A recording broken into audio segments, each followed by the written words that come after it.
What I want to show you is how we can use Vue's function editor to create brushes for other applications, and also even to use in the terrain editor within Vue. It's pretty simple to do this. What I want to do is add a cube into the scene, and I am going to scale it up with the gizmo, and right-click on the material preview and just reset it. Now this can be done with any scene default. It doesn't really matter because what we're going to be doing is ignoring the lighting and the atmosphere. So it's really not going to matter. And resetting the material will give us a nice gradient to start with. What I also want to do is switch over to the top camera, and then what we can do is just navigate the camera to be above this sphere, or sorry, this cube. And I'm just going to scale it on the X and the Y a little, so that if we take a look, we want to make sure we have it outside of the bounds. And that way, instead of having to go back and forth between the function editor and the main scene, we can just move around the object in order to displace the origin or move the origin of the material to find an area we want to use as brush. Now most brushes are going to be square, so I'm going to go ahead and set this to final render mode in the render options, which I did just by right-clicking on the camera icon. So final render mode is all we're going to need for this. We're going to render it to screen, and I'm going to set this to a square ratio, 1 by 1. And now we can define the size that we want to use for the brush. I'm going to set this to 1024 by 1024. If you're unfamiliar with the way, basically what we have as a common brush size would be 1024, also 512, 256 by 256, and basically these are multiples. The numbers continuously double, 2, 4, 8, 16, 32, 64, 128, 256, 512, 1024, 2048, and so on, which is basically a fairly commonly used system for just computers in general, bit information, file sizes, image sizes, and the way a lot of things are calculated. So it's good to kind of stick with that system. You could have a smaller brush if you need to. What I want to do is create a brush. We can use it in Vue. Also, let me show you how we can improve from the render in Photoshop. So 1024 by 1024 should be pretty good. We shouldn't need anything any larger. Rendering it to screen, it's pretty much set up. Go ahead and click OK. So now we have a square render, and I'm going to select our cube, go into the material, and under the effects tab, I'm going to ignore lighting and then ignore the atmosphere. Now, if you're not using Vue 7.5, what you can do is basically remove diffusion and ambience and just increase the lume value.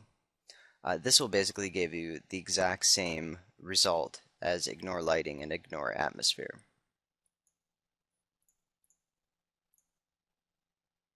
So it's basically going to look the same. If we take a look, since we reset the material, we have a nice black and white gradient, which is exactly what we want and what we're going to need. And in the options, what I want to do is set this to a 2D plane. Actually, before I do that, I'll show you why I'm going to do that. If I click to update my material, because I do have the option set to only render material in Active Editor and disable automatic material preview rendering. The reason for that is it can sometimes cause some problems when you're working with spectral atmosphere. So overall, I just leave it off, update the material when I need to, rather than having it continuously render as I'm making changes. I also have interactive numeric field changes turned off. So if I enter in a value, it is going to update once I hit enter, rather than a continuous update.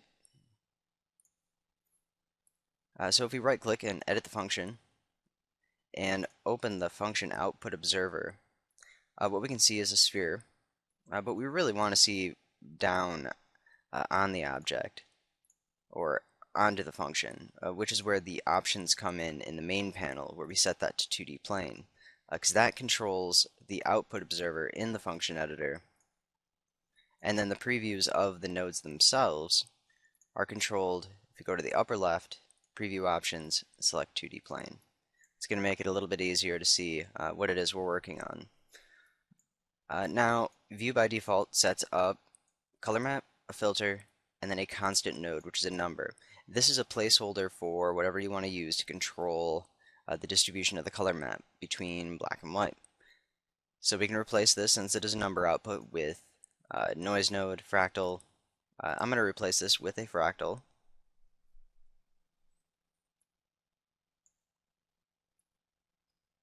And just go ahead and organize these panels a little so we can see this a little bit better. So now we can make adjustments, and anything we do, we're going to see in the output observer. We can also adjust the origin, change scale. I am going to load in one of the tools I created just to adjust some of the preview sizes. This is called function preview scaler.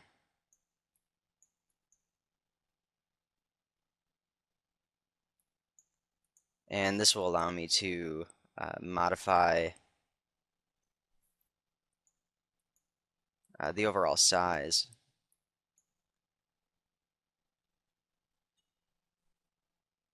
of all the previews in the graph. So I can zoom in, but sometimes if we're working with larger scales, we really can't see anything right now. So this will allow me to adjust the preview scale.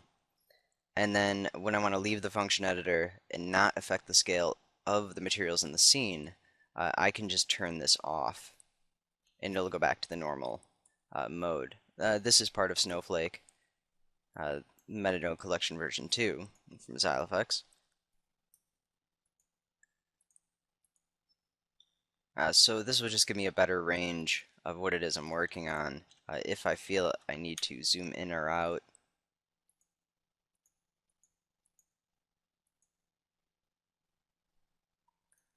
And now I just have a simple fractal. We could turn on the rotation, and basically the output expects a number between -1 and 1. We do have a little bit of peaking, going slightly over 1, which we can see with the function node preview. If you have automatic extension turned on and you take a look at this grayed out extension area, it will show the highest point of the output, which in this case is 1.71. So we're 0.71 over, and that's because we have the gain up a little higher. Now we are going to be doing some post-process effects in order to really tone that down, be able to modify the brush a little bit more. But we can set up, let's go ahead and use the Voronoi, which pretty much needs its gain really turned down because there's so much detail. But we can make a really interesting brush out of this. We also have a filter in between the color map and the fractal. One nice filter that works pretty well for this is the smooth threshold. It allows us to adjust the threshold amount, where we'd like to cut off the number value.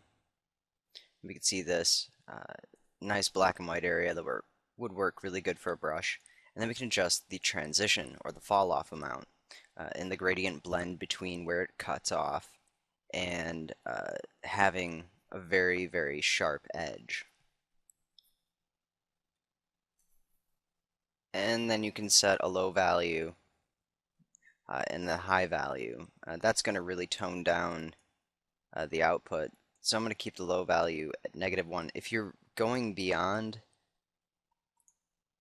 where we have too much peaking, you can set the high value to be whatever your extension is, which in this case is 1.98. So I would set this to 2 to go a little bit higher. And then we can also max out or go beyond the typical transition amounts and also threshold. So you don't necessarily have to stick within the slider value. So that's pretty nice. But we can see a lot of little details in here. I'm going to use one of my own filters. which is called gradient threshold. And this allows me to create a lot of different variations uh, and run it through a lot of different filters that are built in eternally. There's a lot of kind of mixing and blends, and some of these different settings are open, so you could change the mode. I usually just stick with the minimum mode.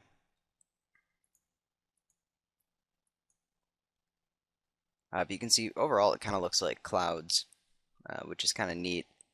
Can make for a very interesting looking brush, although it's not always going to give the best transition. This also tends to really change the output amount. We can see the extension at the moment is 419. So this really does go way beyond a value of 1, -1, but it does adjust itself automatically. And since we're not worrying about controlling materials with this, this will work pretty well for creating a brush. So I'm going to go ahead and just use one of these settings, and you can use any of the available filters within View. If you own Snowflake, gradient threshold works really nice for this. Now what we can see is the scale size is a little off. I'm going to go back and shut off the function previewer, and we can also increase the scale of the material. And I might need to tone that down a little, increasing or decreasing the fall off. And a lot of the control of the gradient threshold is controlled by the amount of the input. So we go back to basically the fractal we're using as a plugin for it, and adjust the gain. And adjusting the roughness will really bring out details around the edges and overall whether or not we want to smooth it.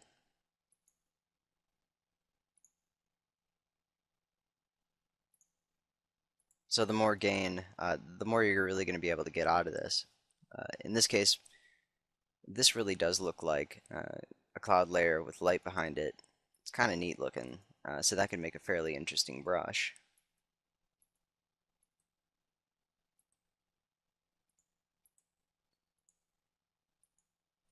And I just want to pull that down so there's a little more black in the scene. So go ahead and stick with that. Turn off previewer so it doesn't adjust the scale. And it does look like maybe I didn't do that just enough. So what we can do is move this object around. Now depending on the mode we're in, it looks like we're in world standard. So I do want to change this to object standard. And that way when I move the object, we can kind of move around through the function and see if there's any areas we want to pull out to become a brush. So you can create a lot of different combinations and fractals to generate some really interesting brushes to use. We'll go ahead and start with this. So go ahead and render this out. And it's going to render fairly quickly. Most of the functions in this mode will render fairly fast. So it is a quick way to create a brush. You can also go into the post-process options. You can see the icon for that right next to save. Set up the exposure, but I want to use the color correction. And what we can do is adjust the density and the gain and the brightness.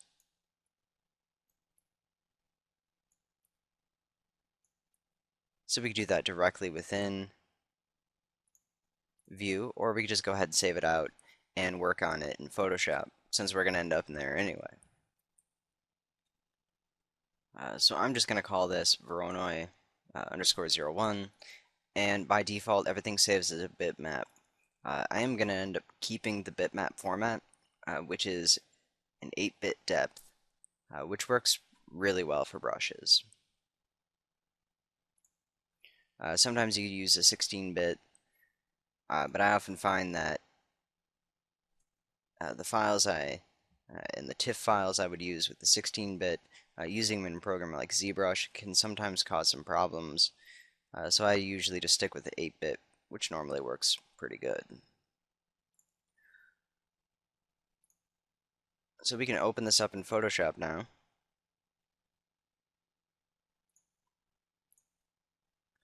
And the first thing we need to do is make it round, really remove the edges and the surrounding area so that it works better as a brush. Because otherwise we're going to end up with very sharp areas showing up on whatever it is we're painting. So what we can do is just create a new layer. And I'm going to switch over to the gradient tool. And if we, just underneath our two main color swatches, we can hit the little icons to reset it to black and white. And then go ahead and swap those. And up at the top, there's a couple of different gradient options. I'm going to be using the circle, which is the second one. So then we're going to draw from the center out. You also want to make sure that the gradient you have will be the first one, which is defined by these colors. So what we can do is start just about in the center and just kind of work our way to the edge. So now we have our overall brush size, and what we can do is just set the blending mode of this layer to multiply.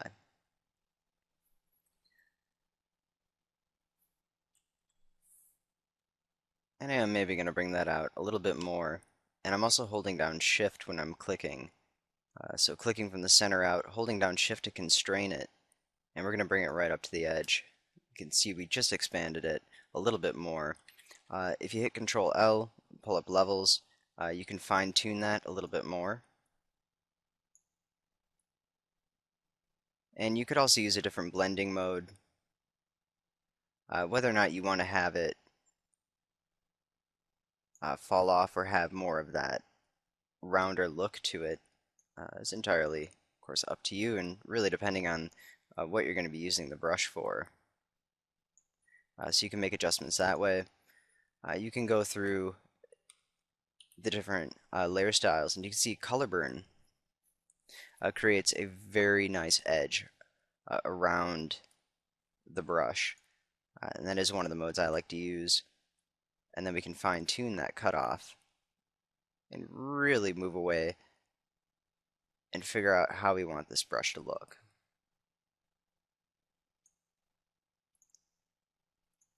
So there's other options too. You can go through the different styles, find something you like, use different combinations as well. You could maybe use a harsh brush and then also create a duplicate of the image and overlay it back on top. Of course, also being able to go back into view and set and render out new fractals.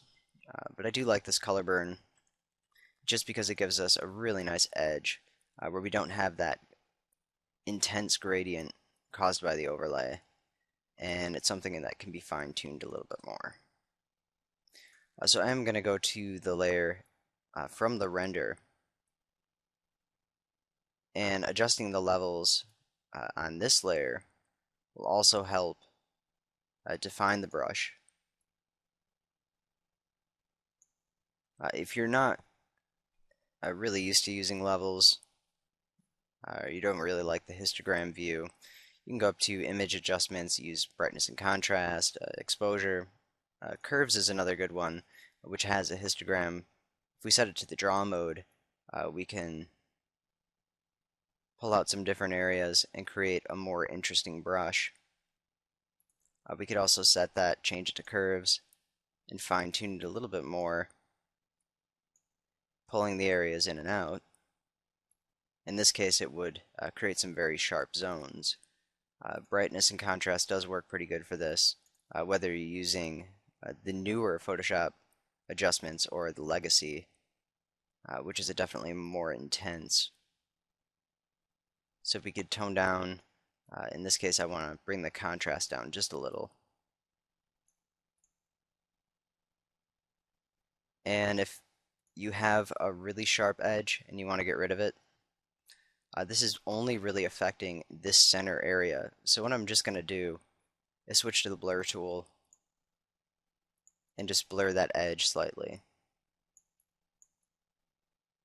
And I don't need to run a blur overall just because that's the only area that's really affected. The edges are taken care of by that color burn and that nice gradient. So we only just need to blur that one section. So now we have a brush we can use. I'm going to go ahead and save it out.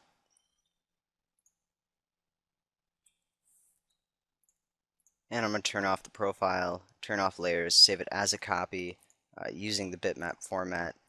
And I'm going to add a new part of the extension. So we've got 0, 1, and now I'm going to do underscore round.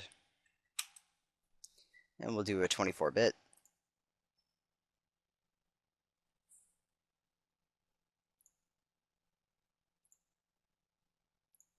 And now I'm going to switch over to ZBrush. And we can take a look at how this is going to work within ZBrush. I'm going to start with using the Terrain 3D tool. And just pull that out, draw it in, switch to Edit. And we can immediately switch this to a Polymesh 3D, change the geometry, divide a couple of times.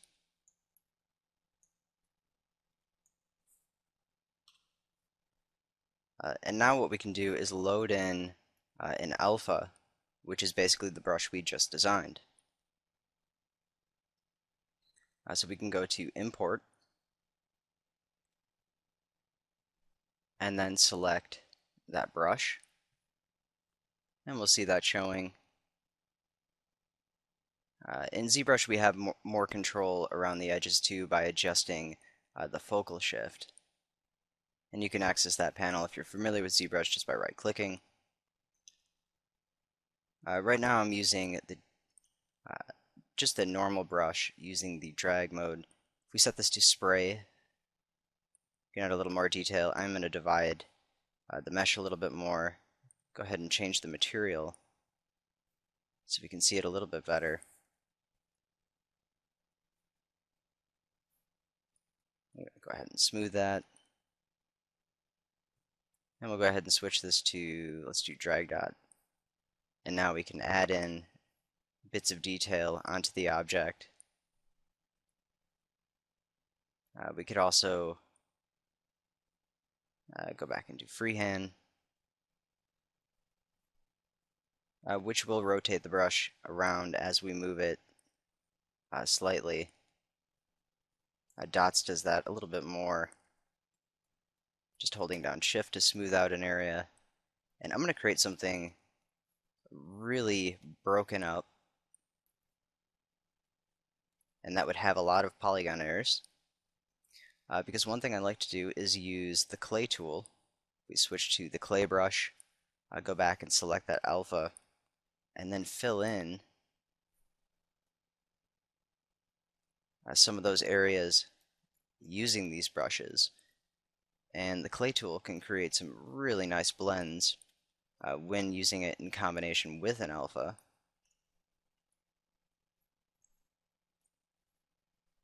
And then it'll of course fix all of those polygon errors, but you don't need to pay so much attention to the mesh that way. You can really just do what you want with it. And it becomes more like painting with clay or molding clay, sculpting when you're painting on the surface rather than having to worry about some of the geometry restrictions that are currently part of it.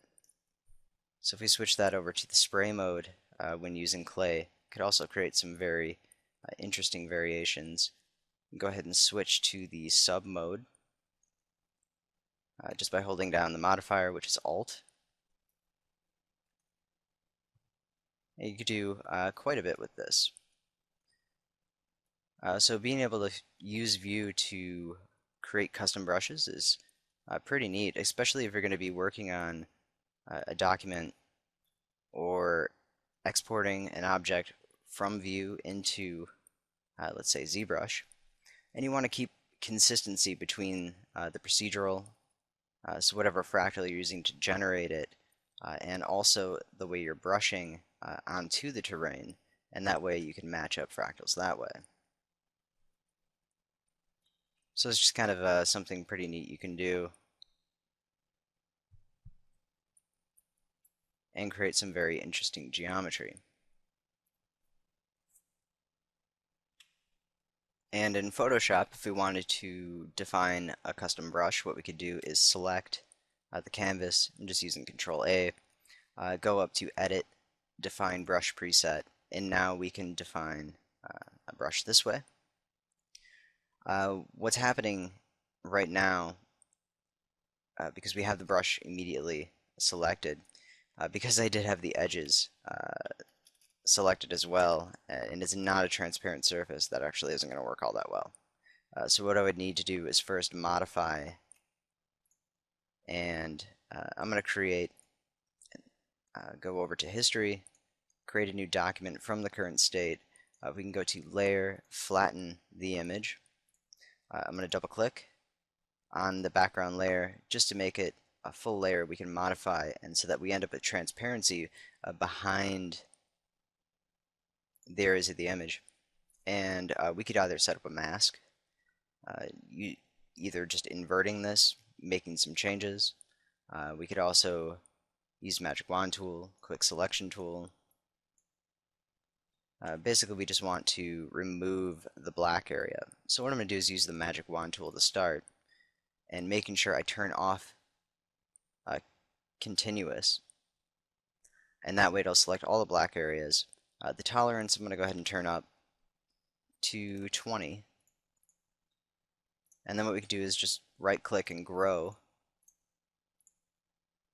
and then we can go ahead and refine the edge.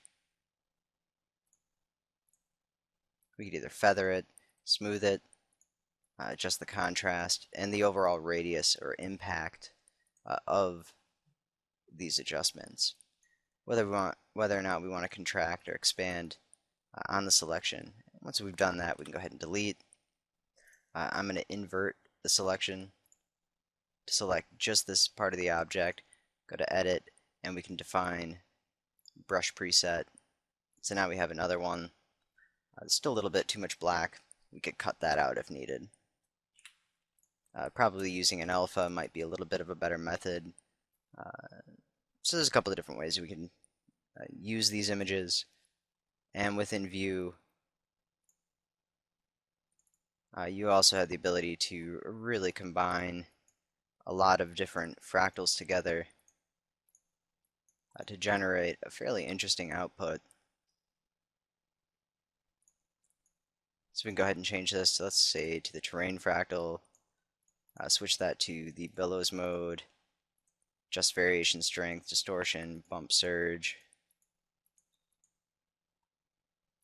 and then adjust our blend. We'll go ahead and just multiply these. Because of the gradient threshold, it is going to give a little bit of a more interesting result. So we'll just do kind of a direct blend. We could also use the combiner node, and that way we have independent amplitude amounts. We'll go ahead and turn on preview scaler so we can see that a little bit better.